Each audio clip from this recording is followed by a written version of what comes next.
Knowing what I know today, if somebody came along and whisked me back to when they were fighting for desegregation and all that shit, trust, it probably never would have happened. Because whenever they say black people were better off in the 40s and during the Jim Crow era, we were. I know I'm going to have some people that's like, what you mean? How you feel like that? Da, da, da, da, da. We were. We had the most wealth of everybody in this country.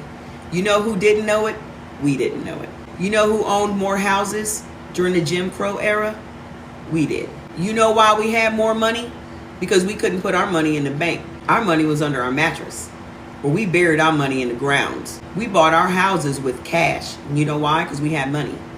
Because we owned our own businesses. We owned restaurants, bowling alleys, dry cleaners, movie theaters. We owned all of our own shit.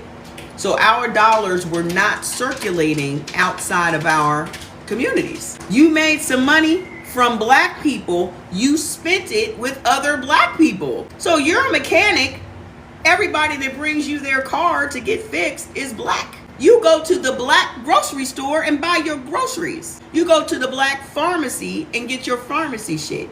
You go to the black movie theater, you go to the black bowling alley for entertainment, you go to the black owned restaurant. Your black dollar has circulated in your community only. The whole civil rights movement was just to get our 15 billion black dollars out of our communities in the country. Not just, y'all always go back to Tulsa, but this is all over the country. It wasn't just Tulsa doing this. There were several other cities that were doing what Tulsa did. Those cities were also destroyed. Cities in Florida, cities in North Carolina, cities in New York, cities all over the country were Tulsa.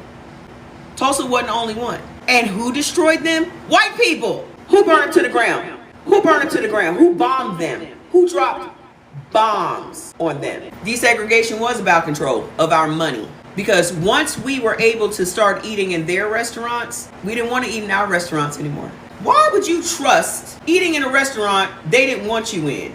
You eating they spit, you eating they boogers, you eating they shit, you eating everything. Why the fuck would you fight to make somebody take your money? I'm not going nowhere where I'm tolerated. I go where I'm celebrated. I'm not going to be in nobody's presence that tolerates me. And here's the thing, white people were literally trained, white entrepreneurs and small business owners were literally talked into accepting us as customers. They had to be talked into it.